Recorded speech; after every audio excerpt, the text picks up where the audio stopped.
Broadcasting live from the Blinkmoth Nexus on the plane of Mirrodin, this is Tap Tap Concede!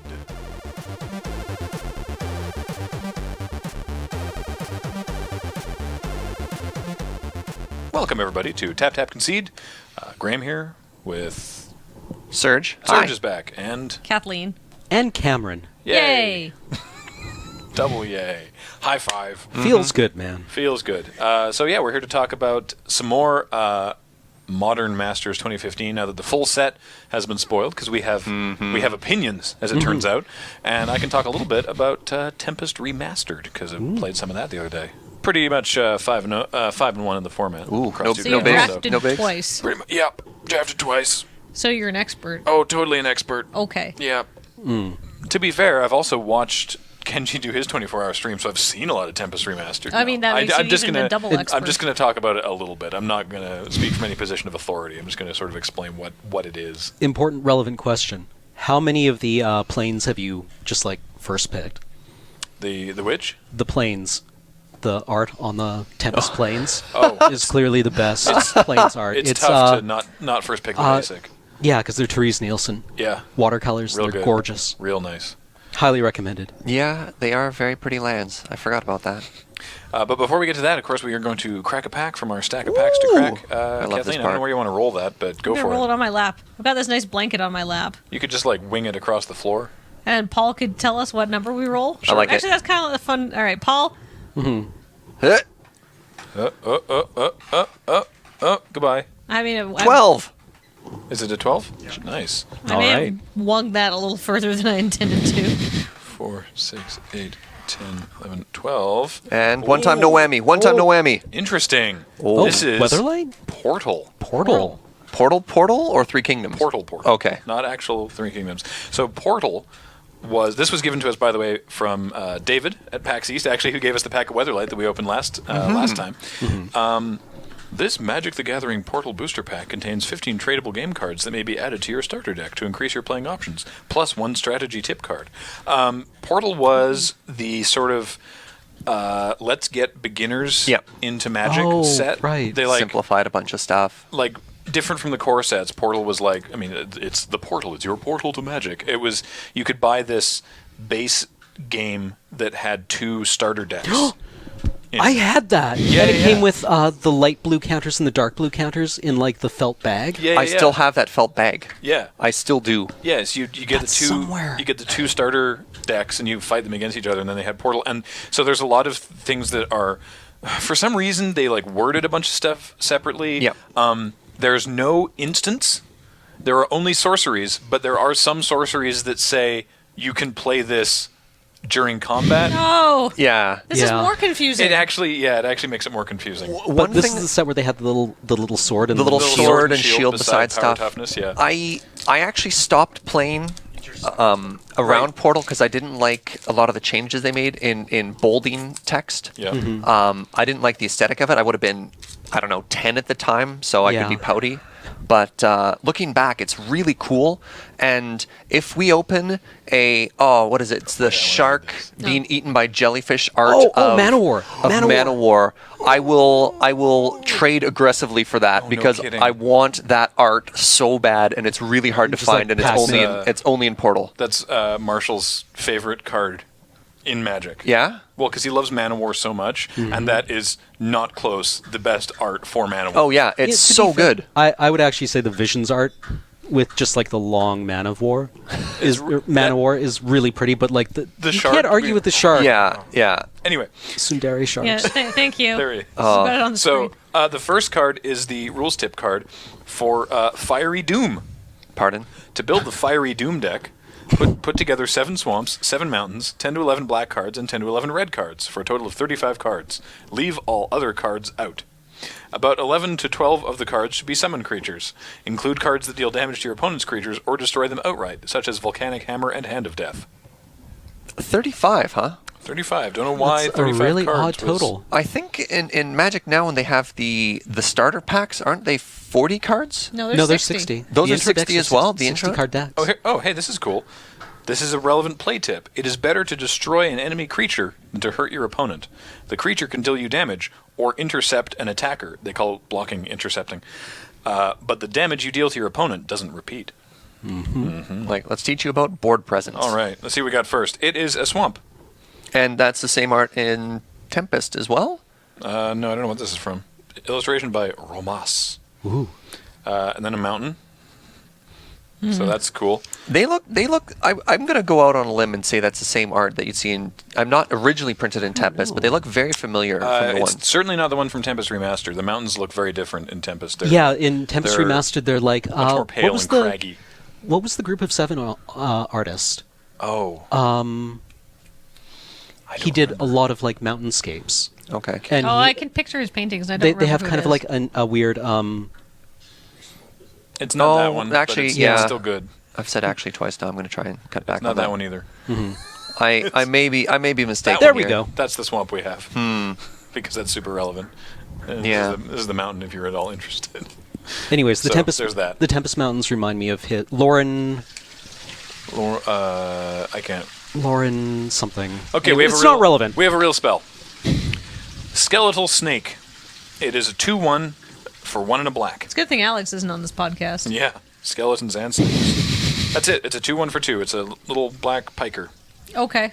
It has flavor text. Oh. They watched as the snake shed layer after layer until only cold bone remained.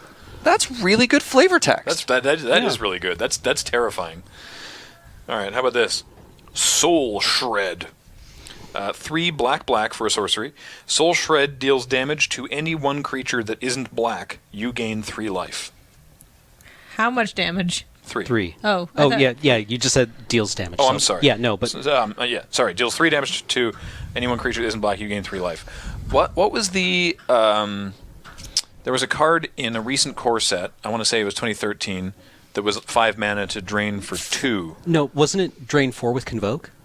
No, that was the recent one. Before that, there was like Siphon Soul or something. Right. And I'm pretty sure it was like 4 and a black, and you drain for 2, but you can hit players. Siphon Soul is a retrace I thought card. there was like Yeah, you're wasn't right, there- I'm thinking of something Wasn't else. there a black one that was drain 2, and There then was. it was like Soren's something, Someone's Thirst. and then there was drain for 1 black. Now, if this card was instant speed, it would be really good. That'd be Oh. bonkers. There's Siphon Soul is 2 colorless, 1 black, deals 2 damage to each other player. You gain life equal to damage dealt. Right, that that's way. that's the one I've seen recently in Conspiracy. No, what? It's popular in Commander too. This is bugging me now. Here. It's okay. It's 4 and a black. I think it was in M. I want to say it was in M13 or 14. Anyway, it doesn't really matter. That seems fine, I guess. Portal is probably the sort of thing where that can kill a lot of stuff. And that's sorcery, though. Next up, we've got Raging Minotaur. It's 2 red for a 3/3. Raging Minotaur is unaffected by summoning sickness. Ah, It has haste. are you still building that Minotaur deck? Oh yeah, I need this guy.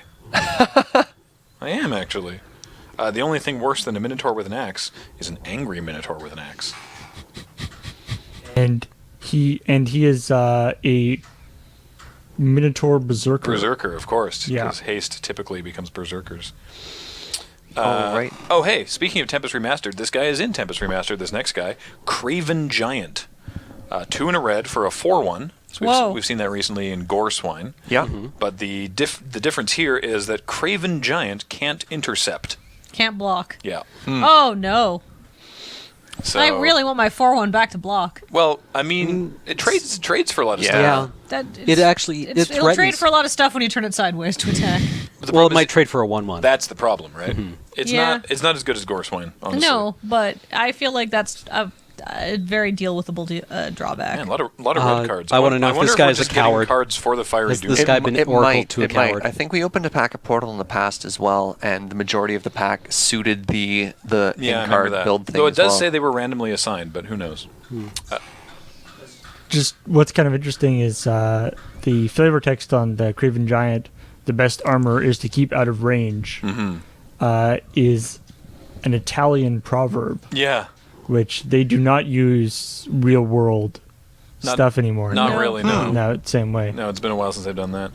Next up is Blaze, which is X and red. Yeah, fireball, right? It's just fireball. Yeah. Blaze deals X damage to any one creature or player. Well, without the weird fireball Yeah. XY Yeah. splitting thing. But yeah, this is great. Mm-hmm. Fireball is never bad. Just deals X damage to any one creature or player. Flavor text: fire never dies alone. Oh man, speaking of good red spells, Forked Lightning, 3 in a red. Sorcery, of course, because these are all sorceries. Forked Lightning deals 4 damage, divided any way you choose, among any 1, 2, or 3 creatures. So 4 damage for 4 mana, you can divide it among 3 creatures. This card's really good. Pyrotechnics was 5? Yeah. Yeah. Pyrotechnics was value. any number of creatures, but this is really good. And then there's Yeah. Arc Lightning, which was 3 damage to any number, but you couldn't really go beyond 3 anyways. Oh, Well, so- I mean, theoretically, I guess you could blow up any number of illusions with it. So this is the jank I was talking about. Command of Unsummoning. It's 2 and a blue. Sorcery. Play Command of Unsummoning only after you're attacked before you declare interceptors. Sorry. What? One more time. Okay. 2 and a blue. Sorcery. Play Command of Unsummoning only after you're attacked before you declare interceptors. Okay, so Okay. attackers have to be So- declared, but not blockers. Yeah, so This it's, you declare have to do attackers- this at the end of the declare attacker step, Okay. when you gain priority after they've declared their attackers. Okay, what does it do? Return any 1 or 2 attacking creatures to their owner's hand. Now, if this just said instant, you could erase that whole line. So the gatherer or the oracle on this is instant 2 and 1. Cast Command of Unsummoning only during the declare attacker step and only if you've been attacked this step. Right. Because it's still... Sure. That is still relevant that it's Right, then and right, not other right, right, times. right. But still. Okay. I That's think I remember fine, the art on guess. that too, and it really, really liking it. Flying in Folio? green. Flavor failure. It's a moon sprite. It's a 1/1 flying fairy for 1 and a green. Oh, I assume Scripts Right's functional reprint. I assume it's a fairy. Right now it just says summon creature. Also, sick Therese Nielsen value. That's really pretty. It's probably a misprint. It's probably supposed to be blue. Well, like Script Sprites was like... Yeah, exactly. Oh, okay. I guess they have gotten fairies before. Yeah, well, this pretty this rarely. basically is just Script Sprites, It isn't is. it? It's a functional reprint of script sprites, yeah. Breath of Life is 3 and a white for a sorcery. Take any one... Oh, really? Why is script sprites... Oh, it's one strictly green. better? Oh, it's a single green. No. Oh. Why does Moon Sprite suck? Oh, well. Power creep. So, Breath of Life, 3 and a white. Sorcery. Take any one summon creature from your discard pile and put that card into play. Treat it as though you just played it from your hand. Wait, what? Wait, what? In white? This is just to reanimate? Sorcery? 4 mana, just put creature directly into play? Yeah. What? Wow. That seems incredibly good. I had no idea. Is this worth anything? It should be. No? I mean, black has similar effects for 1 or 2 mana, so it's probably not. yeah, but this in is in white. white. Yeah. Yeah. Huh. I mean, it's not unusual in white. I mean, white has cards like Karmic Guide. Yeah. And well, is Rebel this Arc what, and- is this what Right Flashback was supposed to do? Oh, on Burial Rites. On Burial Rites. I'm trying to remember. I always confuse on Burial Rites. I think it's a black card with white flashback. Yeah. And yeah, I guess with Yeah, the white well, it flashback, was it's the same spell. 4 in a black, and then Flashback 3 in a white. Yeah. So it kind of references it in a neat way. That's really cool. Next up is Goblin Bully. It's a 2/1 for 1 and a red. I can't support bullies. With the flavor text, it's easy to stand head and shoulders over those with no backbone. Kind of. It's a piker. Yeah, it's a He piker. clearly beat up that dude in the background of the art. Is that the second piker we've got? Wasn't Yeah. our Yeah. first? The skeletal snake was a piker as well. By the way, when we say piker, magic shorthand, specifically referencing Goblin Piker, I believe, who was a 2/1 for 1 and a red. And so, in the same way that a 2/2 for 1 and a colored mana gets called a bear, a 2/1 for 1 and a colored mana gets called a piker. And what is a 1/2 for 1 and a colored mana? A Squire. A squire, Oh, neat. because of the card squire. I was going to say a They're, cat. They're pretty bad, though. Yeah. Squire's not amazing. What do you call 2 1s for 1? Like Savannah Lion. I don't think there is Value. I don't think there's a accepted shorthand, but Yeah, because there's 7 or 8 now. Elite Yeah. Vanguard, ones like that. I don't think there's an accepted shorthand for it. Vampire Lacerator. I mean, you look at like whenever someone refers to like a 2/2 for 1, they always call them a 1-drop bear. So, I don't know. I guess it's a 1-drop piker. Okay. All right, next up in this card, Sorceress Sight. Sure. Look at your... It's a single blue for a sorcery. Look at your opponent's hand. You draw a card. oh, it's Peak. Yeah, Sorcery Speed. worst peak. Yeah. It also... because this is for beginners, don't forget. Look at your opponent's hand. You draw a card. Reminder text. Draw the card from your deck. Not from your opponent's hand. Well, it doesn't say not from the hand, but the idea there is, I think... But where do I take the card from? It says look at it says look at their hand and then draw a card, so I guess I'll take this one. Well, hold on. Give me some paper and a pen then, because what card should I draw? Yeah, exactly. Stalking Tiger is 3 and a green for a 3/3. Stalking Tiger can't be intercepted by more than one creature. Is this the card that gave us Paper Tiger in the unset? No, that was like the The art looks kind of similar to Paper Tiger. Rock Lobster, Paper Tiger, and Scissor Lizard. Yeah. Yeah. Is Scissor Lizard a reference to something I'm just not getting? No, I Or think is- that were they were just- just like Scissor. I think they just didn't have anything, and they were Yeah. like, Scissor Lizard sounds fun. Check Yeah. out the art for Paper Tiger. They could be brothers. That's true. No flavor text on Stalking Tiger. No one is happy when they notice a tiger. That's fair. And last one is Craven Knight. It's I think I've seen this card recently in a different form. It's a 2/2 for 1 and a black, so it's a bear. But it cannot intercept. It can't block. So very low power toughness of everything we saw here. And It was not a powerful set. do we know if we got a rare? I don't know. I don't. We got two basic They're land. not labeled. Like Yeah. This is before expansion symbols were color coded to denote rarity. So, But I don't know if this is one of the sets that didn't guarantee a rare every time you got one. I think it might. I think it has rarity. It just we didn't see anything worthwhile. Fork Lightning. Oh, Fork Lightning was That's the rare. that Yeah, that was the seems best about card right. in the pack. I dig it. Dece. All right. That was Portal. Yeah. Thank you. And a lot of cards in Portal were either reprints or functional reprints, like identical mechanically, but different names to other cards, which actually dovetails quite neatly with the two other things we're going to talk about today. So, shall we start with Modern Masters? Yes. Yeah. Okay, so the full set is out now. Yep. It's been spoiled. They've spoiled everything in it, No more surprises. and some of our speculation was off base. So here's the deal. Yeah. I will fess up and say I was really excited about it. In fact, we had to re-record that episode. In the time between recording it the first time and re-recording it, a day passed, and the Morrow article had gone up, and I didn't realize. Yeah, so Mark Rosewater apparently, before the full set was spoiled, was like, Infect is not in it. We tried to make it work, but it just doesn't work, unfortunately. So you'll see that Infect was not in it. Also, you were really excited about vampires, and Turns out we saw most of the vampires that are actually going to be in that set. yeah, there's just vampires just not a thing. And in fact, we came into this looking at Modern Masters originally, which had a lot of sort of like notable archetypes, like the whole thing. Like I remember people like Aaron Forsyth and people talking about Modern Masters and be like, how cool is it going to be to get to draft affinity versus fairies, right? And there were these like notable archetypes, and so we went into this Assuming. looking for these archetypes and trying to figure out what the cards would indicate. And in our defense, a lot of artifacts got spoiled early. Yeah. That definitely made it seem like affinity was Or going to be a Metalcraft, thing. at least. Yeah.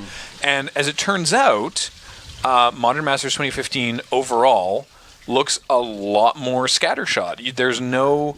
like, obviously, you can see some sort of decks come together, but, like, there's so many different abilities. Like, there's Graft and Proliferate, which sort of work together, and that works with Wither as well, but there's also, like, Bloodthirst, and that's counters 2, I guess, but they're all over the map. There's no sort of, like... There's, like, a couple of Bloodthirst creatures, though. Yeah. There's, like, maybe 2 or 3. Yeah, and it's there's a it's few not what Convoke. it's not what I was expecting. Now, And there's- obviously, it should be mentioned. It should be made very, very clear. Obviously, none of us have drafted the set yet. Right. We have no idea what it's going to end up being like. And Wizards has gotten really good about designing limited environments in the past several years, and I cannot wait to see it and see how it does draft. But it looks very scattershot when you just look at the full spoiler. And I think this is something that we discussed a little bit. Some people had complaints that Modern Masters 1 was too on rails. It's very obvious that you can sort of fall into the older archetype and get into, basically there was the giant stack. Yeah, basically each of the 10 color pairs had an archetype associated with it. Red-black had goblins, red-white had giants, blue-black had fairies, like everything basically, blue-white was the artifact deck. Like there were sort of these sort of predetermined decks that you could build. Blue-red was Storm. Yeah. Right? That was like a thing. And that doesn't seem to be existing here. No. Now, I think that maybe that Wizards was like, well, people thought this was a little bit too on rails. I think perhaps the people who complained were the people who played a lot of Modern Masters. Which the 1%. Well, yeah, that's the thing. I think I drafted Modern Masters maybe 4 times max. Because it's very expensive to draft Modern Masters. I did it a little more than that because I did the same like 3 or maybe 4 times in real life that you did. Yeah. And then I played it more online. But still, even then, only maybe an additional 4, maybe 5 times. And yeah, so for the 3 or 4 times that I played it, I can't remember exactly how many drafts I did. I didn't really mind that it seemed like it was more sort of, this is the archetype, because, one time I did fairies, one time I did giants, one time I did something else. Like, I always had, like a good time and enjoyed playing it, and I didn't play it that much, so I didn't get tired of that feeling. I hope that they didn't step back from that because the people who played it a lot complained, because I don't think that's the average experience of somebody who played Modern Masters. Yeah, I know most people did 1, 2, 3 drafts. Yeah, you have a friend who bought a box, and they were kind enough to let you open packs and then take all the cards back afterwards. Yeah, that's exactly how 2 of the drafts that I did went. Yeah, and because we were sort of going into this looking, we're like, okay, you've got, was it Linvala or Iona? Which the Iona. Yeah, it's like there's Iona, and there's Elish Norn, and it's like those are like notable, like amazing reanimator classic targets. reanimator targets, and maybe we'll get a reanimator theme. Yeah, they'll be like sub this theme. They'll be like you said thub theme last time. I know. I have a lisp that I work very hard to overcome. And yet, so like there's actually no reanimation spells. None? Yeah, there's, none. There's the Puppeteer Clique, which targets a creature in your opponent's graveyard. Yeah. That's it. There's no reanimation. So you have to hard cast this 9-drop Angel if you want to resolve her in limited. Well, that's cheap compared to the Eldrazi. Yeah. That's 6 turns before you're hard casting Emrakul. Let's talk about the Eldrazi. How are we ramping? We've got Primeval 3 Titan. Yeah, but that's a rare as well. Yeah. That's a mythic. That's a mythic, sorry. Yeah. There's 3 Eldrazi spawn. There's the Dread generators. Drone. There's Dread Drone, Nest Invader, and Kozilek's Predator. Yeah. I have Ugin, and then the other special Eldrazi land. So my theory on those lands, I have Ugin and the Eldrazi Temple, both of which are also rare. Yeah. So my theory on those are if you're sealed and you luck out, maybe you get an Eldrazi and one of those. But maybe what happens in a draft is those lands will wheel. Because you're not going to first pick a land hoping you're also going to open a mythic or later on in the draft. Yeah, opening an I have Ugin or an Eldrazi Temple does not mean, okay, I'm in Eldrazi. But if you're really lucky and you open an Eldrazi, there's a chance you get past those. Yeah. And then maybe that's a thing. But they're legendary. You do have... They're rare. Crusher. One's rare, one's uncommon. Ulamog's Crusher is totally at common. Yeah? Yeah. That's a fine card. The other... right? Yeah. The colorless ramp, there's the Alloy Mirror, the Everflowing Chalice, which is always really good, and the Sphere of the Suns. Right. Yeah. But my problem with that is like all of those are really good cards and they can ramp you.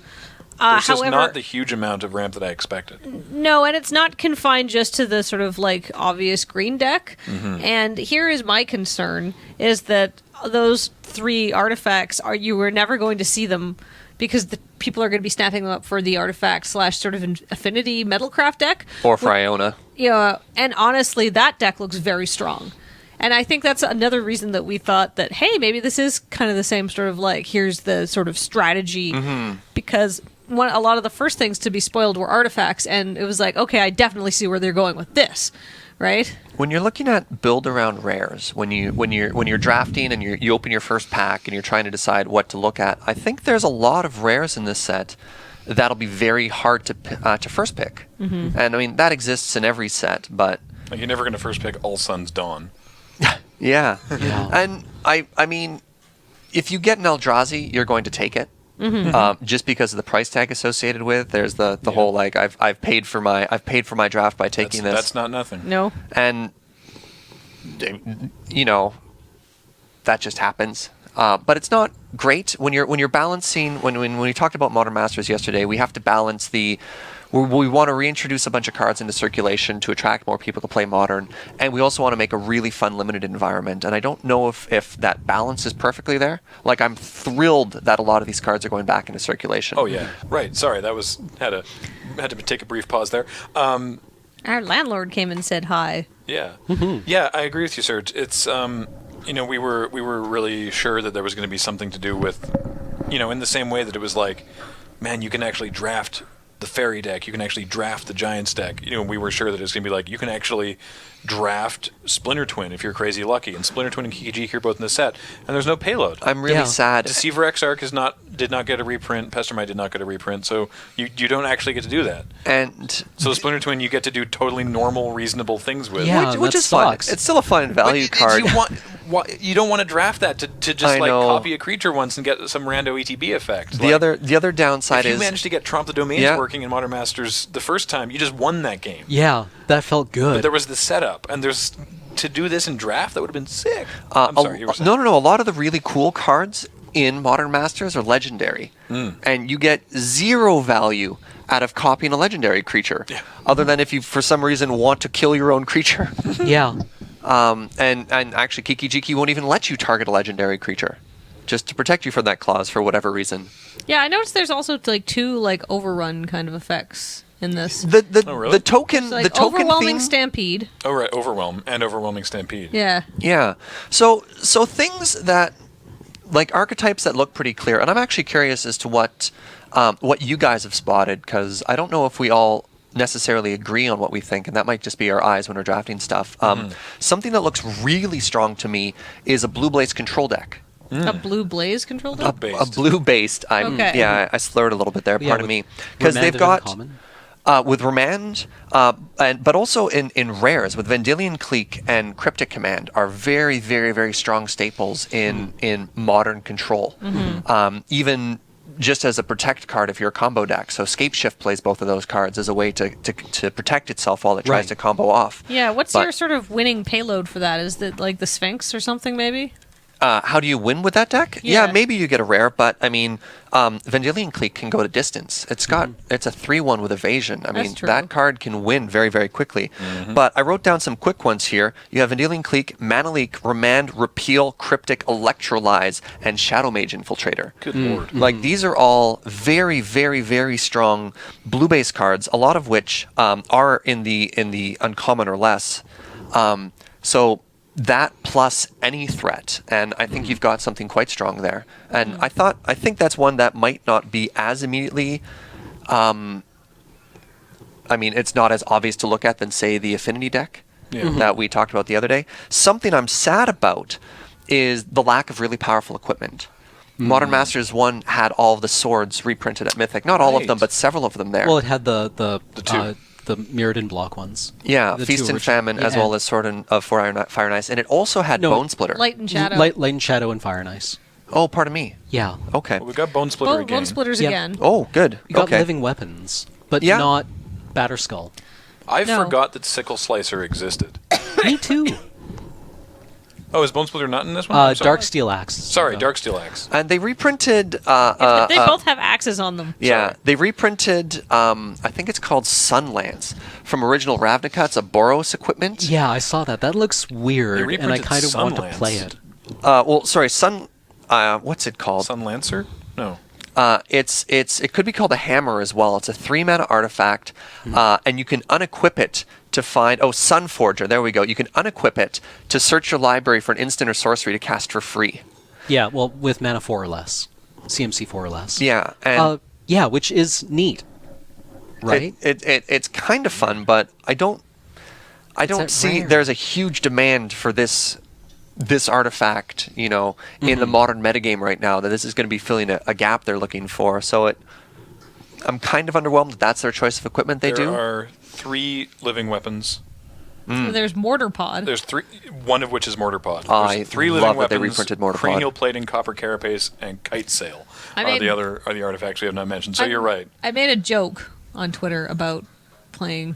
I ran out of characters, so instead of writing Mortar Pod, I just wrote Pod, and everybody's like, Pod is banned. And I'm just like, I just linked everybody who said that to me to Marshall's spoiler, where he's like, and Mortar Pod is being reprinted. It's just like... The pod that is legal. I know what cards are legal. Yeah. So I guess what you're sort of saying with the blue stuff is that while there's no these are the decks to draft, that there's a lot of really good synergy. Yeah, there's a lot of out there. small synergies in this set. Yeah, actually, I want to just briefly, because I was talking when I said all those things out loud at the beginning, I was like, there's this mechanic and this mechanic and this mechanic, and I was just like, these are all random mechanics. Let me just read. These are just the green cards, just the green ones that have +1/+1 counters. The Algae Gariel, whenever another creature dies, you may put a +1/+1 counter on it. Aquastrand Spider has Graft. Cytoplast Rootkin has Graft. Gnarlid Pact has multi-kicker that you get counters on it. Kavu Primarch has kicker for counters. Hang on. There was more. My old buddy Scoot Mob. Scoot Mob. It just gets counters. Scoot Mob. Simic Initiate has Graft, and Thrive, which is X and a green to put a +1/+1 counter on each of X target creatures. Well, I'm not. Yeah, so obviously. So no, I'm just saying that you have Graft and counter and a lot of Wither is minus counters. Yeah. Bloodthirst. Proliferate. Planeswalkers. Yeah, that's true. Those act differently than the other side I was thinking of, because +1/+1 counters and -1/-1 counters cancel each other out. Yeah. Just that there's certainly a lot of stuff that could work together. Yeah, well, I'm not saying there's no synergies. I said there's lots of small synergies. Yeah, exactly. Yeah, that's what I'm saying. It's not as exciting. No. When you look at the whole set when you look at the set as a whole compared to Modern Masters 1, Right. it doesn't get your heart racing. Well, wasn't Marshall saying that the black-white spirit deck has a combo at a common? Interesting. I didn't hear that. What do you know what it is? It's the guy that's like anytime you cast a spirit or arcane spell, drain. And then Well, they did reprint Ghost Dad. Yeah, So, Obsidad. I mean, the original one. Black White Spirits could very well be a thing. You know the one combo they did print? The 2-card combo, it seems very, very narrow, but it's Swans of Bernargle and Niv Mizzet. Yeah, That's true. Yeah, that's a combo. I don't know what you could possibly do in this format if you drew your Here entire we deck, go. but it exists. Thief of Hope is a 2/2 for 2 and a black. Whenever you cast a spirit or arcane spell, target opponent loses 1 life and you gain 1 life. And then the one in white, it also has Soul Shift 2, that last one.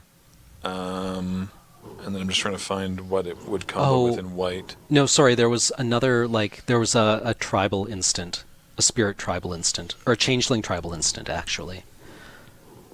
Changeling in Tribal white? Instant. Yeah. Oh.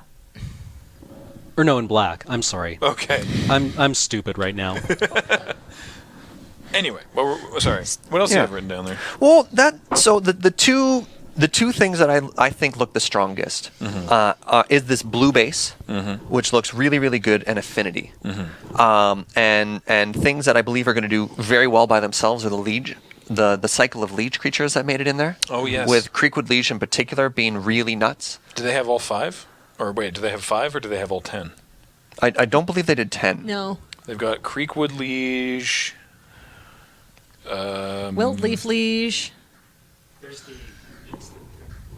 Oh, thank you. Nameless inversion. Oh, Nameless Inversion, of course. Not a combo, though.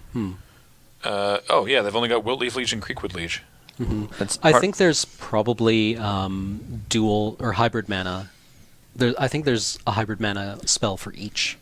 There is. There's Combo, hybrid. though. Yeah, there's hybrid mana spells all over the place. And then there's like Horde of Notions, I guess, for just like 5-color greed. And yeah, when you're must. looking at the affinity deck, I don't think it's going to be based on any particular color either. They printed a bunch of support cards for it. You've got Dispatch in white. In blue, there's Thoughtcast. But the Mox Opal produces any color, so if you end up having that in your pool, which is going to be pretty nuts at Mythic and stuff like that, but it between that and Sunburst, I think there's going to be a lot of Wooburg affinity decks, which might even go into some of these 5-color elementals that we've seen as well. I'm not thrilled with the elemental sub-theme. Wow. Yeah. We're going 3 for 3 on that word today. It's neat. It's never been a terribly interesting tribe to me. I mean, classic elementals like what is the lightning one, the 6 one with trample with haste? Thunderblast? No. Lightning bolt. I know they Ball lightning. Ball lightning. Like yeah. Ball lightning is a great Although elemental. we do get Can I see that? Water Servant and Air Servant. Yeah, who are elementals? Are aren't they? Yeah, we get Crab Mac. But yeah, the elemental sub-theme was never the best in Anything. Lorwyn block. It was like the sort of the... Yeah, and also, there's there Aether are Snipe elementals. as well, actually. I always forget that Air Servant's an elemental because it's honestly just like a really solid card. Another mechanic that feels... Actually, Guile. Guile's an elemental. Guile looks kind of cool. I mean, he seems hard to cast. Very hard to cast. I actually just drafted him in Cube, and he's amazing. It's a card that's It's powerful, no very, question. very, very powerful. question. But I'm just concerned about triple blue. yeah. As you should be. But I mean, hey, if you're running Cryptic, That's true. When you mentioned these are Aether both Snipe, rares. It's probably not going to happen. yeah, another mechanic that just feels very out of place is the Evoke mechanic. Yeah, And 'cause they there's have only a couple of 2 or cards. 3 of them, right? And there's a Mold Drifter, Aether Snipe, and Yeah. Spite Bellows, and of all things. this sort of adds to this mishmash feel of the whole set, Yeah, because where there's a couple Evoke, like a couple Convoke, a like couple Wither, a couple Bloodthirst. Wow, they actually reprinted Kumalox, which is a 5/4 flyer for 8 with affinity for artifacts. Yeah. So there is an actual affinity card. okay. Yeah, no, I think there's And there's actually Somber Hoverguard. There's a couple actual affinity cards. Yeah, here. no, I think Wolf Affinity Outcast and- Affinity is actually going to do quite well. I think Affinity stands out early as one of the strongest, most accessible kind of Maybe in sealed, but I think since it's so obvious, it might get overdrafted. just overdrafted. And Yeah. So what else do we think? I've suggested blue and artifact, and Well, I mean, speaking of blue, there's a lot. There are those affinity cards. There's also a lot of Metalcraft in blue. Well, not a lot, but there's a couple Metalcraft cards in blue. But There's right now, Stoic Rebuttal of all things. we keep coming back to blue. Yeah. What are As- we doing in black? We've talked about black as maybe part of a white-black spirit deck. Well, let's take a look at black. I mean, Like right now, I I just don't know. feel Black that just seems to be doing its thing. yeah, I mean, Black other seems than to be very supporting to other strategies, but there's no strong black strategy that I saw coming out immediately, right? no, not outside of the rares. and what is? I mean, they kind of have Wither as a mechanic, Kind of, well, like 2 cards. and of they Wither. kind of have Spirit and the old Kamigawa block as a mechanic, and it feels overlooked. I mean, the Wither cards aren't fantastic. No, they're not some of the premier ones that you're like, oh, good. There's 2 cards with Wither, and they're both rare. Yeah, one Midnight of Banshee and Necroskitter.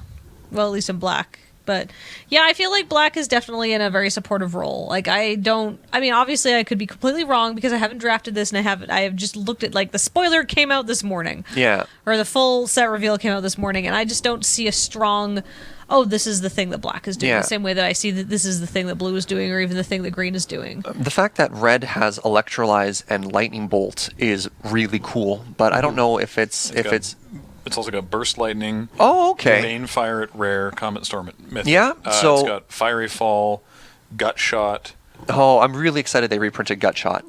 Skargan Firebird. A couple of the Phyrexian Skargan cards been in Firebird there. at uncommon. Oh, what's that one? these are all just like, apart from Comet Storm, these are all like splash for red. Yeah, for Right. removal. Yeah. Yeah, I really feel like God, Comet blue. Storm. I mean, and I love blue, but I feel like blue is doing so far in sort of first look. We're seeing I mean, because you have blue control, we've got the blue portion of like counters, graft, proliferate, that kind of mechanic there that plays well with green. We've got the blue artifacts things. Like I feel like blue is centered a lot. There is wildfire rare in red. I saw the wildfire rare, but I without the ramp that normally goes with it. I mean, you could There's do some ramp. You could do, and this hilariously again goes back to artifacts. You could do a red ramp deck if you manage to get some of the ramp artifacts to ramp out a wildfire, and then your opponent would probably never see that coming. Yeah. No, probably not. Hard to play around wildfire in limited. Yeah, no kidding.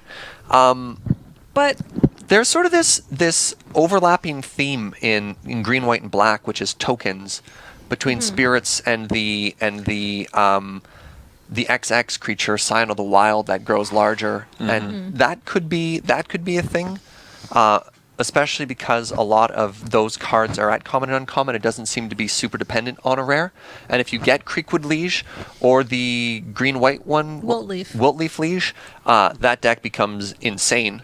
Yeah, I guess if you're getting Spectral Processions here. Spectral Procession as, again, tokens and spirits. Yeah. But it doesn't feel as defined of a theme as we've seen in the past in these sets. If you are, by the way, going green-blue, just wanted to mention that Lore Scale Coatl is there, but more importantly, snake-wise, Mystic Snake is being reprinted at Rare.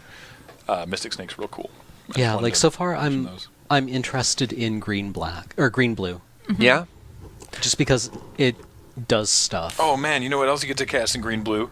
One of the doofiest named creatures of all time. Plaxcaster Frogling.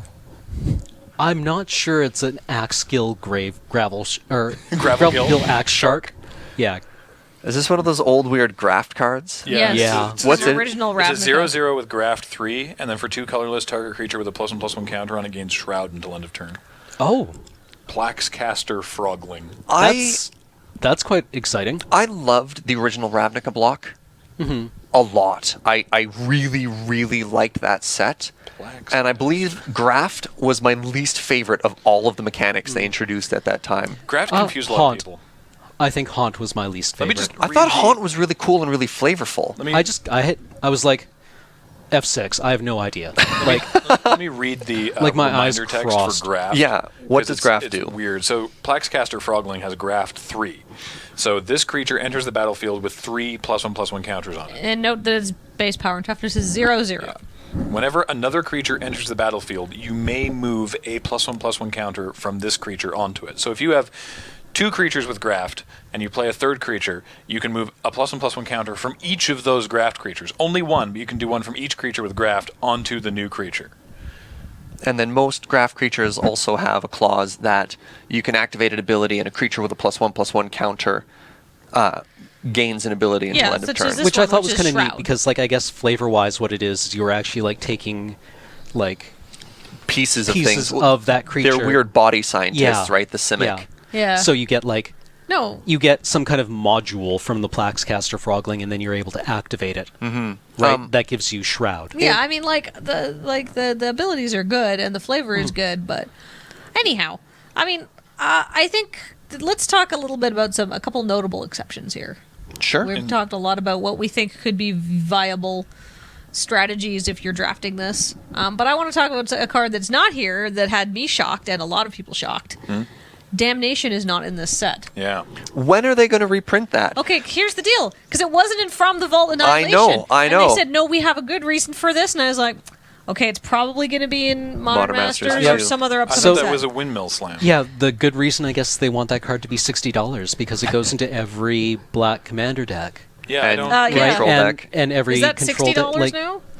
I think so. Graham bought me one as a present a couple years ago for It was- my black deck. it was and $40 at the time. And it was Yeah. $40, so it's Yeah, a it good goes into investment. Grixis control, Yeah. Esper control in modern. Because when they did there was a great article that you should definitely read by Gavin Verhey about From the Vault. Annihilation. Yeah, about From the Vault Annihilation, and he mentions. We overlooked nothing. He mentions. I'm trying to remember. I think it was Upheaval. I can't remember. There was a card specifically that is in From the Vault Annihilation that wasn't in I think it was a previous from the vault, actually. I think it was, and he says when we didn't reprint it in this thing, people said, "Why didn't you reprint it there?" And the reason is we already knew that it was going to be in this, and we didn't want to spoil it. And then he said, clearly referencing Damnation, though he didn't say it explicitly. He said, "So just be aware that." Like we love the game too. We know the game as well. If there's something that that looks like an obvious thing that we missed, See, Damnation not being in From the Vault Annihilation. Yeah. then there's a good reason for it. And so everyone saw that and we're like, oh. Obviously Damnation's going to be in Modern Masters 2. Yeah. Okay. And now it's not. And, like, then the other thought was maybe it'll be in Khan's block. Right? And we got Crux of Fate. That was a real thought, yeah. Which seems like a clear indication, like Crux of Fate and End Hostilities seem like a clear indication that the 4-mana board wipe is not good too for powerful. is not a thing that will appear in Standard anymore. So right now I'm going to go ahead and call Damnation in Zendikar versus Eldrazi. MSRP 1995. In the dual deck. Yeah. Interesting. Or from the vault, Black Wrath spells. Or Yeah. It's Damnation, Black Graham. Sun Zenith, Crux of Fate, and I've run out. Magic Origins, maybe? Well, I think if they're going to do it in Magic... That's not standard legal, is it? Yeah. Mutilate. Never mind, it's not going to be Yeah. in there then. Toxic Deluge. Good. See, Serge is on top of this. I played Mono Black Control in Highlander. It doesn't go much further than that. From the Sinkhole. vault, Mono Black Wrath. Sinkhole. Oh, Not quite. That's just feel bad spells. Smallpox. You put Yeah, but I'm smallpox talking- and pox in there. I There thought you we were go. talking Mono Black Control. Feel bad spells not deck. Mono Black Fun Police. Yeah. From the Yeah. vault, Fun Police. Yeah, we'll Mind reprint Mind Twist. Oh. Just as cards. Same art. It's From the Vault feels bad, man. Yeah. Anyhow, no Damnation. People are shocked. Something I was surprised about was no Zendikar fetch lands. Yeah. But I mean, Yeah. they could be coming but back. they did announce return to Zendikar. Yeah, Battle for Zendikar. So we're Oh, going pardon to, me, I pardon think, me. like when we saw the fetch land or the allied fetch lands be reprinted in Khan's blog, again, that's a signal that they are comfortable having those in Standard. So I think obviously now we will see I can them see in, that, yeah. in Battle for Zendikar. But we have to wait long enough for cons to rotate out. So No. No. will they allow all 10 in Standard at the same Yeah, time? they'll be in the same Standard season It'll. in the fall. Will they? When does Won't the they? actual rotation start to take effect? That's what I'm figuring is the. Is it? I can't remember. We'll have to look into it. I'm bad at this. I should know. I don't do Standard. It'll be changing soon. Don't ask me Standard questions. Another sort of notable omission that a lot of people thought please. would be that we did briefly discuss. Goblin Guide? Goblin Guide now, but we are doing Return to Battle for Zendikar, so he could be there. However, do they want something that fast in Standard? Zendikar do. was really fun to draft. Oh, Because Oh, it was yeah. so chaotic and so fast. I've definitely heard that Zendikar was chaotic and fast. I've heard vastly different opinions on whether that was fun or not, because it was like, I've heard you could very easily die in Zendikar Limited on turn 3 or 4. I've only ever drafted because it was right after we started playing just before Scars of Mirrodin came out, and we didn't start drafting. Like we didn't even understand draft until like partway through that block, and so I never drafted Zendikar until it came back on Magic Online in one of the flashback drafts. And yeah, if you want to just get pounded repeatedly in the face, that's what Zendikar is. It's like 1-drops and 2-drops and just repeated. Turn sideways, fight, go. And I don't mean like punches to the face. I'm talking like Muay Thai, like elbows and knees, like knees to the nose. Precisely that. Yeah. But they also had some of the best mill cards ever printed. Like in Hedron Zendikar. Crab. Hedron Crab and Archive Trap. Wasn't it Hedron Crab that got you back into Magic? Yes. Yeah. Yeah, I love like that card. favorite card ever. I have a foil. I have Yeah. a foil Hedron Crab, and What's in here? hi there, How do hi I there, get little into buddy. this? What is this? If you ever play Pack Wars with Zendikar, Hedron Crab is a freaking Powerhouse. And in limited anything like that. But uncommon. Yeah. You get 2 of those guys. And You snap a land. Nope. Yep. What were we talking about? Oh, yeah. Hedron crab. Notable exceptions. Yeah, why isn't Hedron Crab in Modern Masters 2? I don't think it's a staple that they're really worried Well, about. I like it. And the other problem is you can't just throw in a crab by itself. It needs to have support either in more mill cards Yeah. or some type of graveyard synergy. Hedron, I love to mill. If they had Delve, self mill is very real with crab. There's no mill strategy in Modern Masters 2015, is there? Was there one in the original Modern Masters? There was that Like a one couple splice onto cards. arcane spell. Okay. Oh, yeah, I got milled a bunch, actually. You could actually mill out. That was what I usually boarded into. Dampen Thought. Yeah, Dampen Thought could work. F that card. Conspiracy. It was very real to get milled out in Conspiracy as well. Oh, well, mostly yeah. because the games went so long. But there was, what was a it? serious and real deck tech in Conspiracy is a 45 guard tech. What I am did not Alex even call joking. it? The ham sandwich? You Yeah, built the ham 40 sandwich. cards and then And you then- add a ham sandwich to Yeah, it? No, 40. yeah, 42 for the 2 pieces of bread. Yeah, you would. Well, technically, I think he was referring to a 43. I don't know why. But anyway, yeah, no, seriously, 45 cards in Conspiracy, like two extra land and 3 extra spells. Yeah, And I'm it's giv- just fantastic. I'm It's given such to a good also idea. understand that we do not use ham sandwich properly, because at YJ, it's usually like, yeah, so I was sitting across the table from this ham sandwich who lightning bolted me turn 1, and I was just like, Everyone uses it differently. Alex uses it for a myriad of things. Except yeah. understand Well, I the always got the context. impression that ham sandwich was the skill of player 1 below Goldfish. Where it's I've never basically you're heard just that. playing against like a Monte Carlo algorithm that's just doing random things. I did not know that. Anything else? Thank you for wait, that, Cam. I know what you're sad that they didn't reprint. Storm?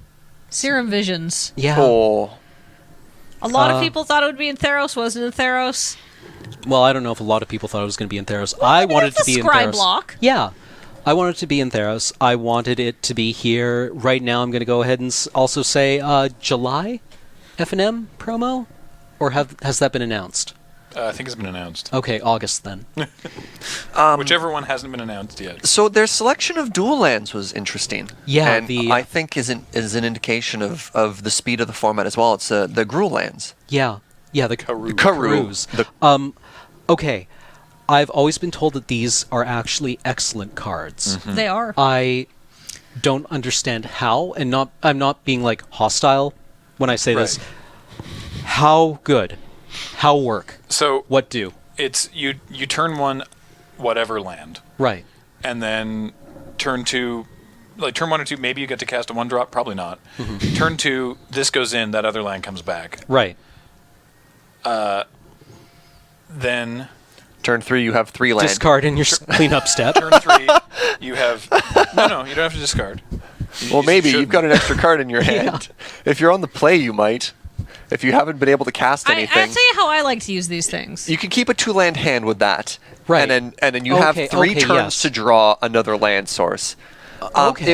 It can color fix in an interesting way.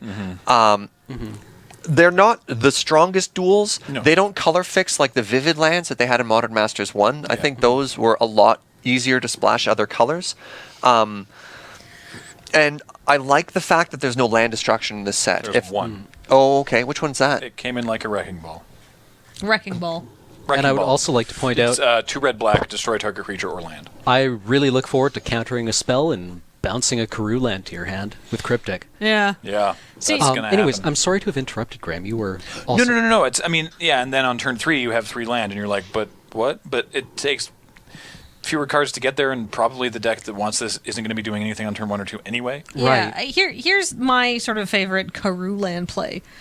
Turn 1, whatever. Turn 2, play a 2-drop, return one of the cards that you paid with a 2-drop, and put down your Karoo It land. doesn't work like that, Why not? because the Karoo land is the land you play on turn 2, and it comes in tapped. Oh, right. Turn 3, sorry. This is a turn 3 Yeah. play. Yeah, okay. Sorry, you do this on turn 3. Yeah. Like- and then you play a turn play a 2-drop on turn 3, bounce a land, put down your Karoo land, and then Yeah, turn sometimes 4. it's better to go Totally just hit my mic. I apologize. turn 1 land, turn 2 normal land, play a 2-drop. Yeah, sorry. Turn you 3 turn 3 you play these. play a 2-drop, then play your Karoo tapped, return one of the tapped lands. There are very, very narrow circumstances where Karoo Land can be extremely useful with Primeval Titan. If you haven't played your land for the turn, and you have to tutor up one of the lands with Primeval Titan's attack in order to get it back. So say you're dead to a flying creature and you need Maze of Ith. And your only way to get Maze of Ith is with Primeval Titan. You attack with Primeval Titan, you get Maze. You Maze get of Ith, notably not in this set. Yeah, this is again a corner case, but they can be really handy for the return it to your hand effect. The Karoo Land comes into play with the Maze. The trigger goes on the stack. When it resolves, you return the Maze, and you can play it untapped. And this is notably very, very narrow. But we were talking about corner cases the other day as well. Yeah.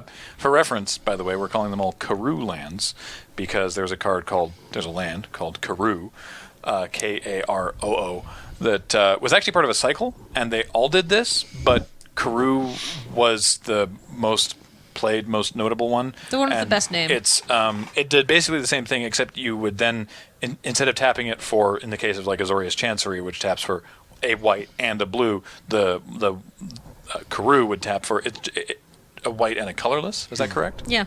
Yeah. Yep, it's on the screen. But it did the same thing. It entered tapped, and you had to return a land. But I mean, the nice thing, Karoo lands are also really good for enabling Sunburst. Yeah. If you're playing just a random artifact strategy and you just don't actually care that much, and you just picked up, say, a Boros Garrison or something like that, and then you have like a blue. Except, of course, there's only 2 Sunburst cards in the whole set. Right. There's Skyreach Manta. Tiny synergies. No, I know. That's the thing. It's like all of this makes me think that and again, I said this at the beginning. I'm sure this set's going to play fine. Yeah, no, right? I a lot of faith in them. They know what they're doing when it comes to limited. Wizards has they're better a at very designing good- sets than we are. yeah, they have a very good track record Yeah. the last several years on designing very good draft and sealed environments. And I'm Except looking for forward to playing AVR. this. I'm just Dragon's Maze. well, Dragon's They still have look. good, they still have good Dragon's track Maze record. had Nivix yeah. Cyclops in it, and I will fight you. I will played fight Dragon's you. Maze and I didn't enjoy it. I didn't Fight you. Let's go. I didn't like how I played Dragon's Maze. I never really got it, but Return to Ravnica and Gatecrash were great. No, like I was finally able to pull together the instant sorcery deck in Dragon's Maze several times, where I was able to pick up like 3 Nivix Cyclops and the flying 1/5 guy that swap power and toughness, and it felt so good because you got like your Electromancer in pack 3, and you were like, yes. When you face that deck like on the other side of the table, it was one of those things where you're like, that deck looks dumb. Oh, I'm dead. Right? Yeah. It was one of those things where it's like, what are you doing over there? Oh. Do you remember the catapult with a fender from that block? It was a 1/4. Yeah. And you could tap it to ping, and every time you Lobber cast Crew. every time you untapped it. Lobber Crew was great. I did a draft and managed to get 5 Lobber Crews. And I just lived the dream. 5? Oh yeah, it was beautiful. It was beautiful. They just kept passing them to me. Like, okay. And people are like, what is this deck? And I was like, don't worry about it. And then just getting angry. Counter. Where was I going with this? We have a lot of- I had no thoughts. We have a lot of brainstorming. Our faith in card names. Yeah. Our faith in Modern Masters 2 is a limited set, despite its shambled nature on paper. Despite everything we've been saying about how it feels pretty scattershot, which I still think it does. It looks weird. Like I was like super gung ho for it before, and then you see the full set, and you're like, okay, what are you doing here? I am still excited to play it because I'm again, like we said, I'm sure it'll be fun. But I'm gonna obviously be drafting it. Looks a little weird. Yeah. I think it's going to be slower. I think we can with the Karoo lands as the dual lands. That's like an indication. Like, hey, Yeah. this isn't a fast form. And how many are we looking at? 8 cards at 8 drop or higher. I mean, I could be slightly reanimation. off there, and no reanimation, no way Yeah. to cheat those in. A ton of 6 drops. Yeah. Yeah. And a ton of like cards with like difficult casting. Like Yeah. a lot of triple cards and, double cards and stuff like that. Or several Wooburg cards. I think that fast decks exist in this, but I think the fast decks are so obvious that they're not going to have a free pick on everything. I think Is it that going to be like Gate Crash, where everyone drafts Boros. yeah, and like after pick 3, you're like, Oh, Boros is drying up. I guess I'll go into Orzhov. Yeah, Right. yeah. And there's I didn't like Gatecrash though. yeah, there's the chance that you get in sealed, you could have an unbelievable pool, and that deck will exist. Probably some sort of like red artifact hybrid deck that has a lot of the ramp, but a lot of the burn spells. Yeah. What I really need to do here is go through and crunch the rarities and look at, like, are the Eldrazi spawn generators, those are, the 3 of those are they were printed at common in this, weren't they? The Dread Drone, Kozilek's Predator, and Nest Invader, were they printed at common? I think one of them might be uncommon. No, Kozilek's Predator is common, Nest Invader is common, and Dread Drone is also common, yes. Okay. Okay. So there's only 3 of them, but they aren't common. You still Yeah. could have printed Awakening Zone. You could end up with 4 in a Yeah. draft if other people aren't cutting you on it. I- I mean, but I even if think one other person's on that same strategy, that's not unrealistic. The thing is, though, there's so many 6 drops and expensive things. Yeah, I can see people. just value taking it even if you don't have the Eldrazi. Well, I mean, like the Nest Invader comes with 2/1, like 2 Eldrazi, and it's a 3/3 for I think 4, right? Nest Invader comes. No, you're thinking of that's the Kozilek The other Predator. one, yeah. Kozilek's Predator. I'm sorry. That's okay. Yeah, That's It's been a no, fine. while since I've yeah. played Yeah, this set. no, sorry. Yeah. Yeah, Kozilek's Predator is the 3/3 for 3 and a green, comes with 2, and Nest Invader is the bears that comes with 1. That is just a good card. It is. Yeah. Yeah. Even if you don't intend to, even if you don't open an Eldrazi, even if you're just trying to get up to a Palaka Worm, that's fantastic, right? And Palaka Worm's in this set. I totally forgot. My favorite, this is so dumb, my favorite thing about this whole set,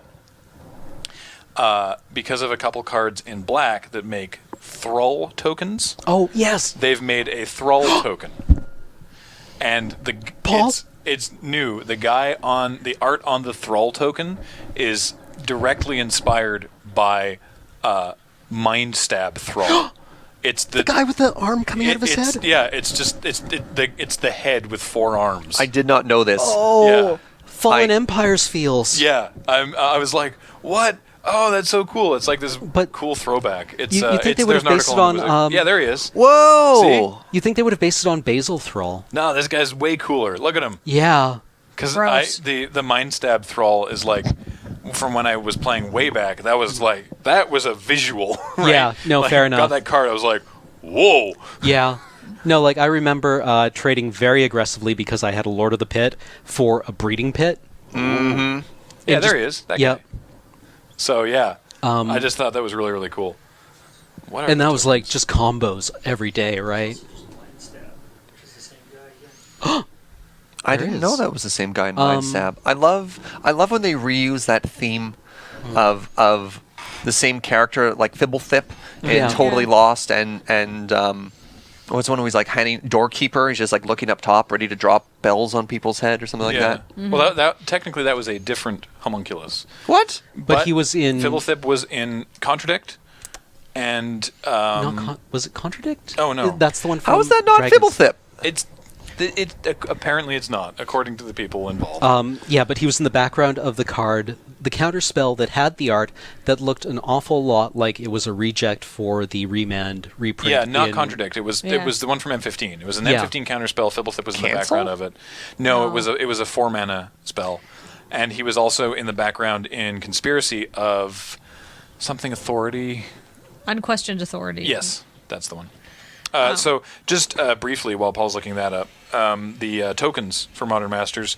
There's the 3 Eldrazi spawn token. They're the same as before. Do we have new Bitter Blossom token art? Wait, there's Okay. a soldier. It's the Greg Staples soldier holding his sword in the air. Yeah. Okay. There's Spirit. It's the one from. Fibblethip's up in the window because Unquestioned Authority is up. He's on the stairs actually. He's Oh. just Oh. Right. there. So there's a Spirit. It's the dude sort of flying through the air. I can't remember where this one's from. Oh, that was from M15. It's pretty recent. Yeah. There is a new Fairy Rogue token. Finally. Yes, Or Bitter yes. Those are Yes. so hard to find. I was hoping that'd be the case. You know what else is really hard to find is the green-black perched on a hybrid tulip. worm token. Oh yeah. For- Really? I've got a pile of those from Modern Masters. Because They are reprinting that as well. Are they? Yep, that is also in this set. Okay, Wait, well- what produces worms? I don't know. Oh, maybe Creekwood Leash. I know it produces It does. green-black Yes. hybrid creatures, so it's Right. interesting it makes the worm. I need Oh, those can for... you see the black rose? There it is. No. Oh, that's so much better. Oh, All the right. bed of flowers? Oh, that's really cool. I want all of the Black Fairy Rogue tokens that you guys can So there's give me. Igor Kirlik's Germ Token, of course. Yeah, I need germ tokens as well. the I thrall that we also have mentioned. like a stack of We'll them. talk. The You just have them. the elephant token. I think it's from Zendikar, the one with the green glowing eyes. Oh, There's yeah. just a 1/1 insect token. I believe that's from Ant Queen that makes that. It's just sort of like a green looking ant. There's the sapperling, just old school sapperling. My favorite snake ever. Hi guys. He needs googly eyes. Oh, This man. card- Somebody call Amanda. This card. Oh, she did this one, and Oh. it's amazing. This card looks amazing with googly eyes. There's a wolf, one of the Innistrad wolves, I believe. I think it's from Innistrad. That's because one with the Animal armor? Party Team No, it was wouldn't be bad. Innistrad. It would be, No, this was Zendikar because I remember Yes. using these guys when I had Sword of Body and Mind. Yeah, Oh. yeah. 'Cause I The opened- Super Friends. Super Friends. Bestial Menace. Bestial Menace is in this the set. 5-mana sorcery where you get the 3/3 elephant, the 2/2 wolf, and the 1/1 snake. Okay. Right. If you're just wanting green value, you take the Kozilek's Predator and then you pop the Eldrazi tokens the next turn to get to Bestial Menace. You only need to pop one. I mean, the Kozilek's Predator costs 5. Or it costs 4. 4. And the Bestial Menace is only 5, so you might just hit that land drop anyway. Yeah, but there's still lots of good things to Yes. use. Yeah, no. I don't think you should go into this assuming they're Mono- common. I'm going to get lots of those Eldrazi spawn tokens. Is Plakaworm uncommon? Yes. Yeah. I mean, there's the very real deck that just goes like turn 4 Kozilek's Predator. Yay, the googly eyes! Yeah, Uh-oh, we just broke Graham. yeah, we lost Graham. But you go like turn 4 Kozilek's Predator, turn 5 Plakaworm. yeah, Yeah. Like if you hit your land drop, you're at 7, and then I'm pretty sure it's 4 green for Plakaworm, It is. right? And then well, you yeah, have and your then scoop you step. might actually just with the Karus, you might be able to like much more reliably. yeah. Like your curves might be smoother, right? Just briefly to close out the tokens, so they are reprinting the green Yeah. black worm, which is from the Creekwood Liege. There's the Scar's Golem token, which is relevant for Precursor Oh. Golem. Really, they printed the Mirrodin Golem instead of the Phyrexian Golem. Yeah, because the Precursor Golem's Mirren. Oh, right. And the Mirror.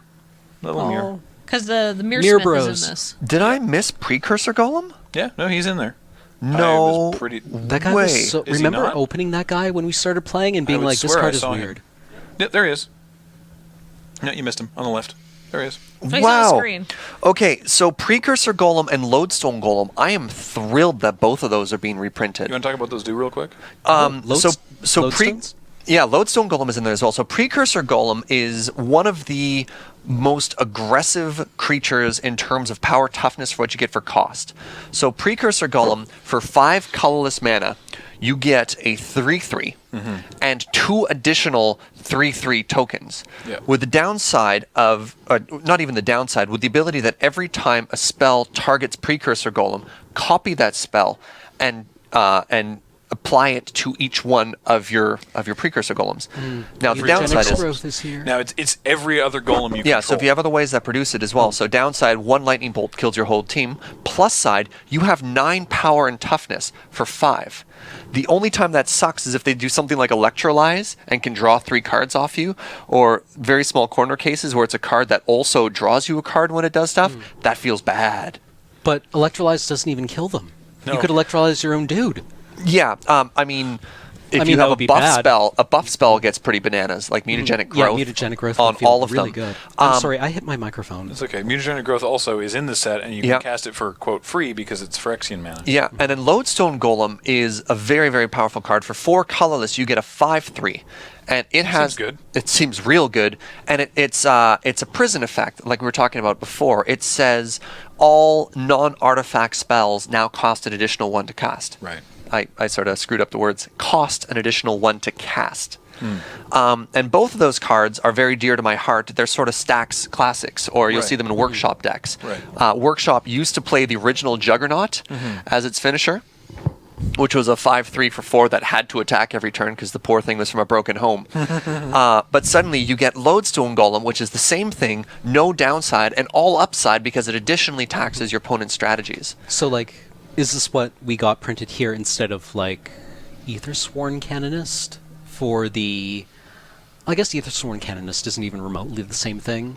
But for the artifact deck. Yeah. The other like one the made control your stuff element cost- for the artifact. Yeah. Well, Canonist sees a lot of play in Eternal formats because of its ability to disrupt storm decks. Right. Much in the same way that Death and Taxes plays Thalia. Sometimes Thalia isn't enough or they can get around it, so you'll also bring in the Canonist. Canonist says if you play a non-artifact spell, you cannot play an additional spell this turn. So if you're an artifact deck, there's no real downside. But if you're a deck that's trying to play more than one spell per turn, It's terrible. it's terrible. And she's a hate bear. She's a hate bear. The very definition of a hate bear. Hateful. Look at that face. Just spite.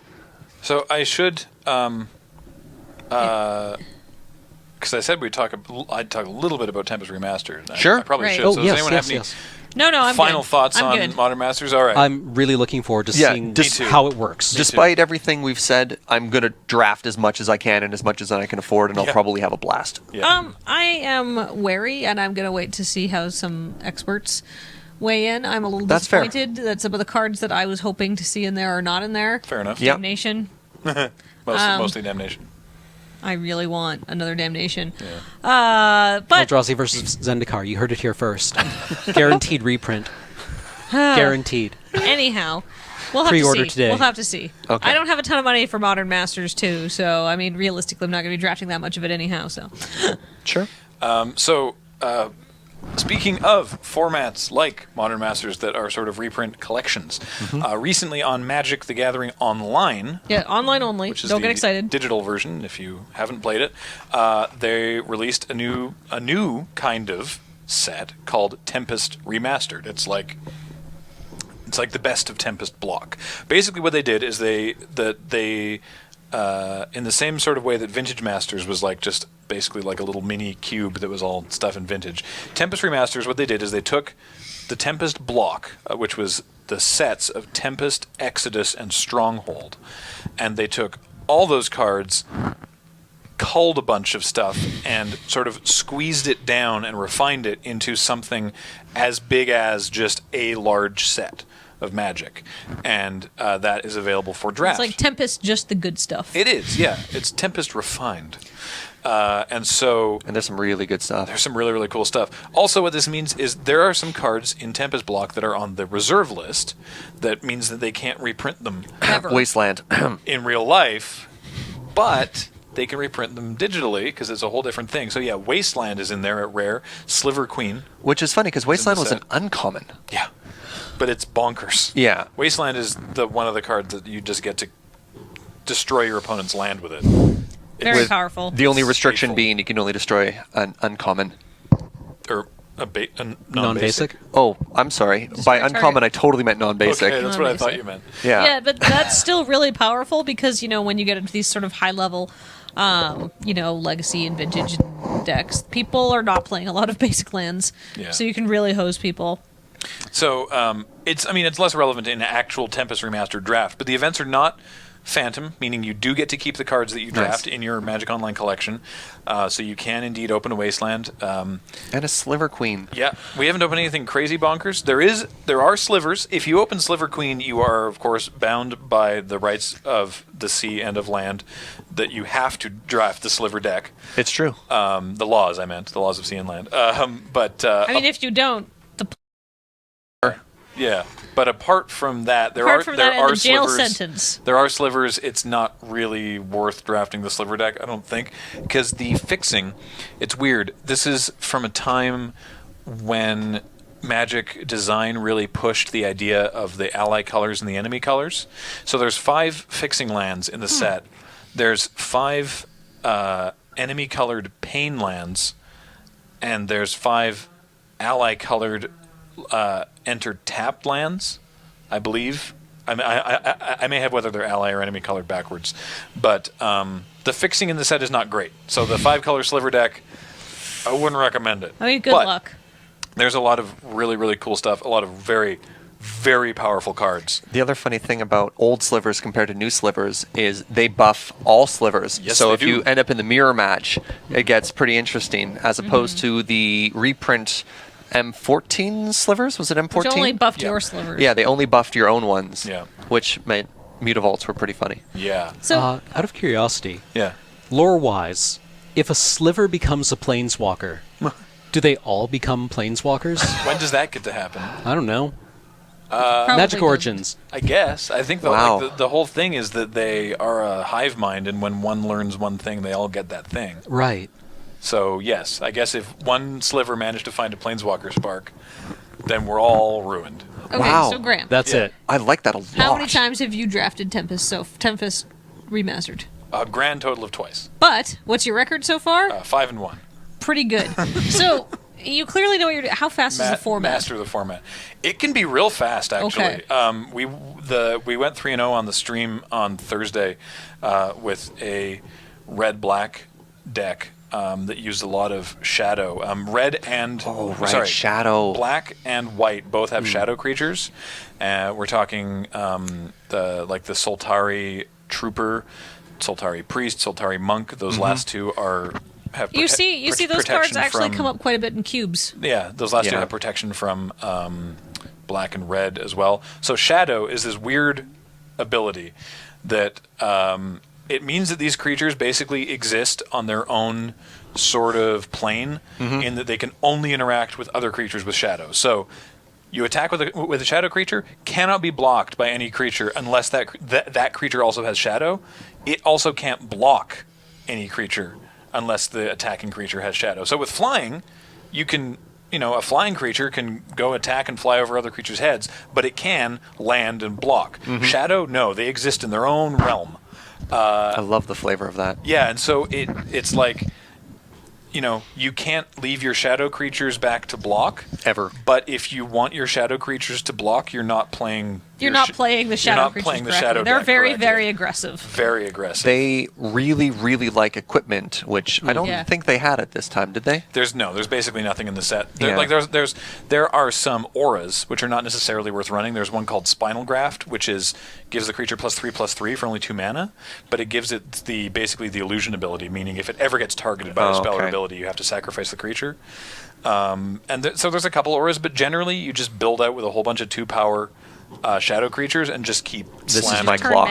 Turn man sideways. Yeah. Yeah, like I said, you see shadow creatures very frequently come up in cubes, where you do have things like equipment that you can then draft and put then on them. Singleton as well. Yeah. My favorite probably being, what's the blue one that also loots?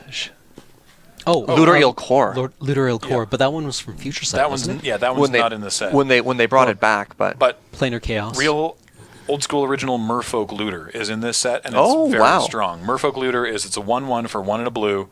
You tap it to draw a card, and then you discard a card. You tap to loot, and with no cost associated with it, just having to tap the creature, it's very good, especially in card this sort of set selection. for card selection. Yeah, you don't get just tap, draw, and you don't get tap and loot anymore. It's like 3 mana tap and loot or something. Let me talk to you about removal. ooh, What's the removal like? It's weird.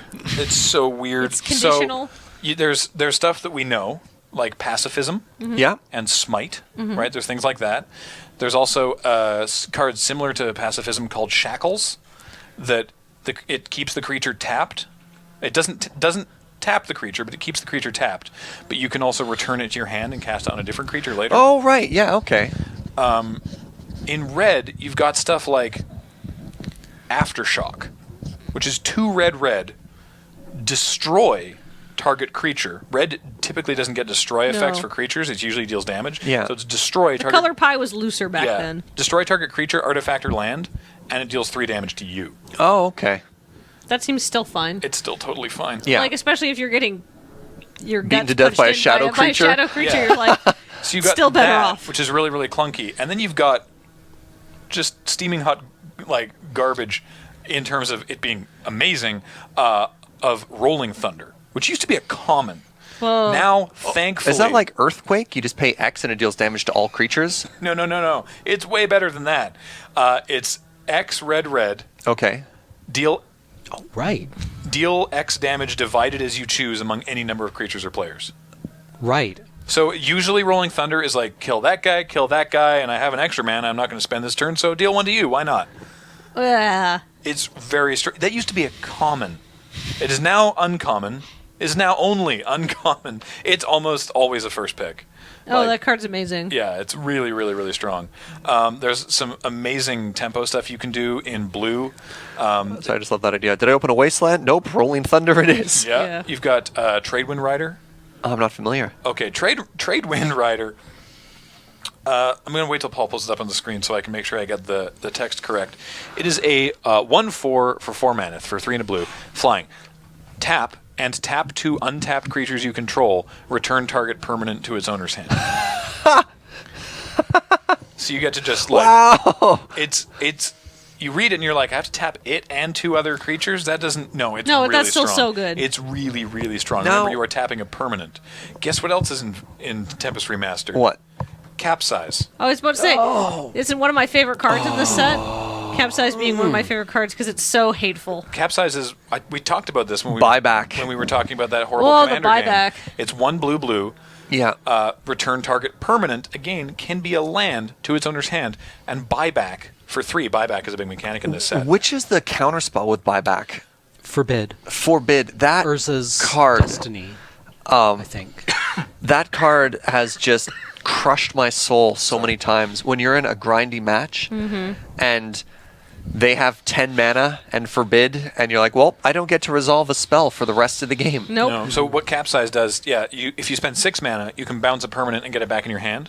So you can start getting people on what's called Capsize lock. Yep. Where you just keep bouncing the big threat that they keep trying to play. Or their land. God forbid, if the game goes long enough and you get up to 12 mana, and you can start bouncing 2 lands of theirs a turn, and they can just never recover, and you just tempo them out of the game forever and make them go home and cry because it's the worst feeling in the It universe. feels so bad. Capsize is absolutely hateful.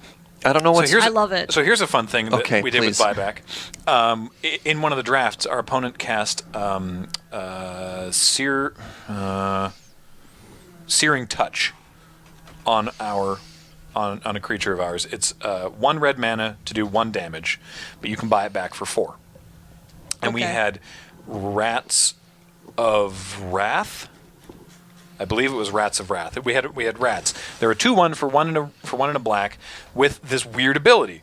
A single black mana, destroy target artifact, land, or creature you control. And you're like, why would I ever want to destroy my own creature? Well, here's what happened. Okay. They cast Searing Spear with buyback on the rat. We had 1 black mana up. So we used the rat's ability to kill itself. To The fizzle Searing Spear fizzled, so they don't get the buyback. It goes into the bin. but they've wasted a bunch of mana. 'cause So they're my already paid creature for- still died, but they wasted that mana. Good. Yeah. Good. So the reason that Rats of Wrath is really useful here is to fizzle buyback spells, Yeah. right? Interesting. Like Capsize, right? If they're like, oh, okay, I'm gonna bounce your that thing. You're like, well, I destroy it.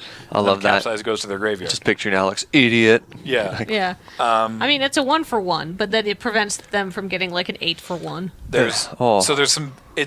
This is the time in Seems Magic kinda where fun. there's very, very powerful spells, and Yeah. the creatures are not as big and strong, which is why there's cards like Scrivener and Anarchist. So Scrivener is a 2/2 for 5 in blue.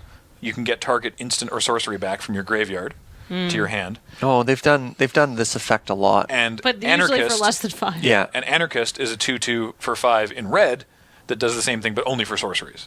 But what's a sorcery? Let me see. Aftershock, Yeah. Rolling Thunder. Yeah. There's some things I mentioned that are relevant. Oh, I forgot how much I love the art for that card too. I actually really like Scrivener. Yeah, no, Scrivener's sweet.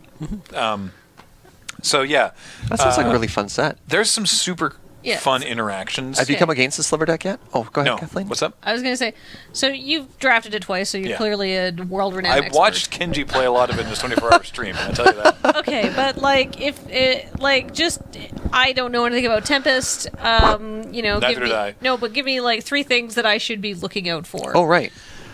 Oh boy. So there's not a lot of removal, or if it is, is there a lot of Clunky. non-conditional removal? Is there a Doomblade? Almost. There's a Doomblade for 3, isn't There's there? Dark Banishing, which is Doomblade for 1 colorless more. Okay. So it's 2 and a black. Destroy target non-black creature. Is there a toughness we're looking for on the backside that'll protect us from most burn spells? On creatures? Yeah. For example, there's some sets where the Honestly, majority like- of burn spells are 3. So if you have a 4 toughness creature, you know they're going to have to 2-for-1 you. Mm-hmm. Yeah, it's... Dark. So there's Searing Touch, which is a single, which is like 1 point of damage. Yep. And that's, I think, the most common, and it makes Rolling Thunder more difficult to get blown out by if you have 2 toughness creatures. But then there's a card, I can't even remember the name, that deals 4 damage to target creature or player. So it's kind of all over the place. That's Okay. that's a really solid question, though, but I don't think there's any magical toughness. Although there's a card in black, Serpent Warrior, which is a 3/3 for 3, but you lose 3 life when you cast it. That's okay. Getting a 3/3 on turn 3 Right. is in black. Unless they is very strong. Unless they that- capsize it. Because green has one. Green has a Trained Armadon, I think it is, and it's 1 green for a 3/3. Okay. And that's it. It's just a vanilla creature. But green can have a 3/3 for 3. Black doesn't get that. Yeah. So Wasn't this paying 3 guy, mana for it is fine. Or 3 Wasn't this life. guy in M15 and in Scars of Mirrodin as a flyer? I- Necrogen Scudder? 3/3, you lost 3? So what you're saying is Yeah, that you're the right. creatures, because it's an old set, the creatures are bad enough that what normally wouldn't pass muster today, like Yeah. the Efreet that deals 2 damage to you when you die, and people are like, I mean, I will pick it up. Sometimes you want a bear, but it's not something I'm like, sure, that's fine. There's, you're trying to find something better. In this set, I wouldn't worry about it. Like, it's still a creature and it's pretty decent. The downside is not as big as it seems. Yeah. Okay. Green, and the designers of Tempest Remastered admitted this about the original Tempest block. Green was the weakest. Green originally was the weakest color in this block originally, and so it took some work from them to make it like viable in Tempest Remastered. It is good. It's still probably the weakest. Okay. But there's cards like Rootwalla, right, which is the 2/2 Oh. for 3, and then for 1 and a green you can give it +2/+2. That he's just a solid little beater. Yep. And you can draft a very low curve green. I actually saw Kenji. When I say Kenji, that's he's a Magic streamer. He streams on twitch.tv/ Yeah, straight Ruwala. Numot. Yeah. Numot the Nummy. I've seen him go mono green a couple times and just getting like 2-drop, like 2/2s for 2 and Root Wallas, and then like topping out at like a 5-drop. Because there's a spell. It's Elvish. It's Elves something or Elvish something. It's 1 and a green, and you get to distribute 2 +1/+1 counters. Oh, cool. That's very strong. Yeah. Instant or sorcery? Instant. Yeah. That's really Well, strong. especially if they're rolling thundering you and they're like, I'm going to do exactly lethal to try and make it as efficient as possible. No, that strategy sounds good. I mean, if you're having trouble figuring out what the removal is, or if the majority of the removal hits X ones, 2/2s, just going straight bear aggro sounds really, really powerful. So Aggro. is green underdrafted? Possibly, it's tough to say. I certainly haven't. It's hard to tell I after certainly, 2 drafts. yeah, I certainly, well, yeah, but I've watched a lot. I certainly haven't seen enough to know if it is, and the metagame always changes really quickly with these things. Yeah. But one other thing that we really liked was in black. There's a lot of graveyard synergy. Ooh. So there's Gravedigger, which is the 2/2 for 3 and a black. When he enters the battlefield, you get a creature back from your graveyard to your hand. He's a zombie. There's Vampire Hounds, which is they're a 2/2 for 2 and a black. That if you discard a creature card, they get +2/+2 until I end of love turn. those guys. Those guys are a legacy popper thing. Oh yeah. Is Hell's Caretaker in this set? I don't know, but I'll tell you what is. Okay. At rare, these are both at rare. Coffin Queen, which is a 1/1 for 3, and then for 3 and tap her, you just get a creature from a graveyard for as long as you control Coffin Queen, or as long as she remains tapped, and you don't have to untap her. And Corpse Dance. Corpse Dance is sweet. So this is an instant for 2 and a black.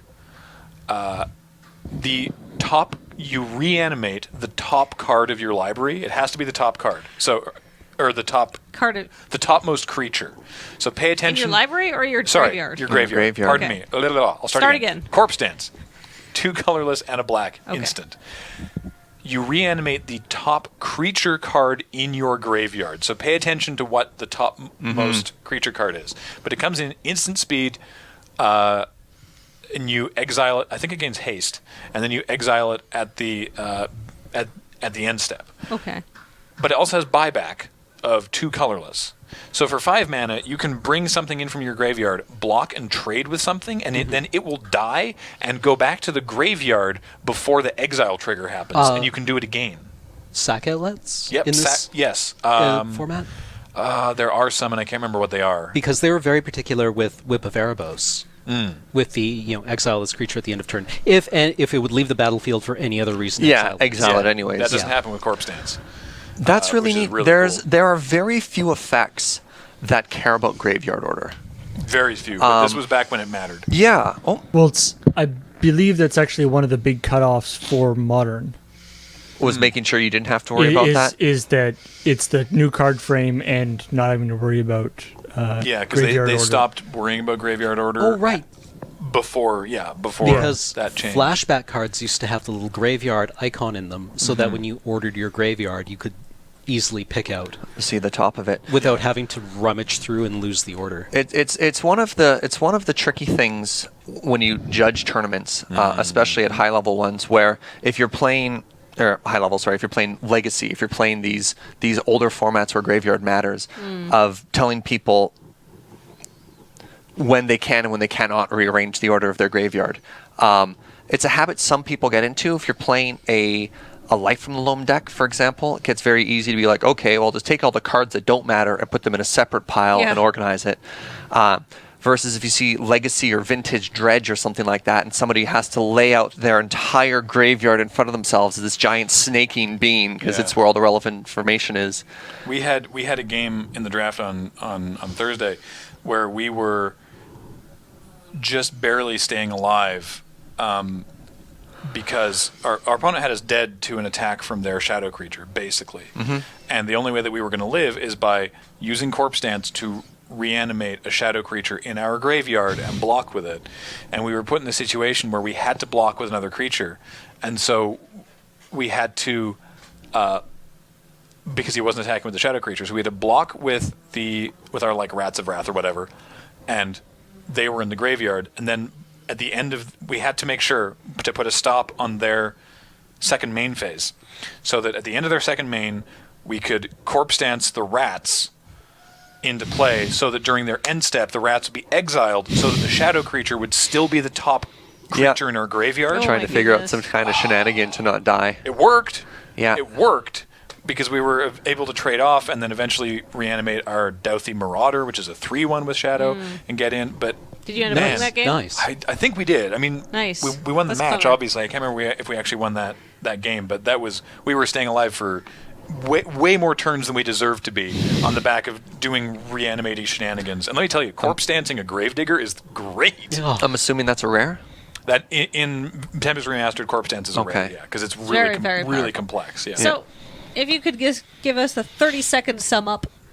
Okay. I mean, we were kidding, obviously, but I don't know enough about it to give anyone any like actual sort of strategy. Many other people have written about that. Like Marshall wrote a thing about it. They did an episode of Limited Resources about it. Just go watch Kenji Draft. But they're offering it in 8/4 or 6/2/2/2 or pack per win in Magic Online. So if you've never played it before, I recommend you go on, you try and play a pack per win, because that means you get to play all 3 rounds regardless. And if you win a match, then you get a pack. Then you get a pack from it. And just sort of learn the format a bit. Yeah, just sort of feel it out. And I mean, typical card evaluation still comes into play. You can look at a card and be like, okay, I can see that this can be good. You need to frame it kind of differently. Like you can't just look at like the Snake Warrior and be like a 3/3 for 3 and I take 3 damage. Bull. You need to be like a 3/3 for 3. Like in this format, a 3/3 on turn 3 can actually be quite strong. Yeah, normally that's okay, but in this format, it's pretty good, right? All right, cool. So Yeah. Thanks, Graham. So, check it out; it's fun. And I think that's it. I Yeah. guess. Yeah, Who wants to go draft Modern Masters? I do. It's not out. I kind of want to draft the this old one. Tempest Yeah. thing right now too. Oh, the old one. We've got like. You should. Let's go find James. He's got James, 2 we're going to shake him boxes. down for that Yeah. box he's been sitting on. Yeah. I thought you knew. We called this your child's college fund, but no. Yeah, no, sorry. That kid hasn't been born yet, so we can draft. There's Perfect. not even a twinkle in his Like- dad's eye. James like is not James's expecting a children are child. going to college. Snap. That was mean, Wow. actually. Wow, that was really way too mean. Okay, on that bombshell, Hey, folks, all Tap Concede, like all Oh, of now our I podcasts. feel bad. you should. Brought to you by your kind support of our Patreon at patreon.com/loadingreadyrun. Please check that out, and we really value your support there. I love you, James. We're going to go apologize. No, he doesn't. We're going to go hug James now. And take his cards. Goodbye, everybody. Bye. Bye.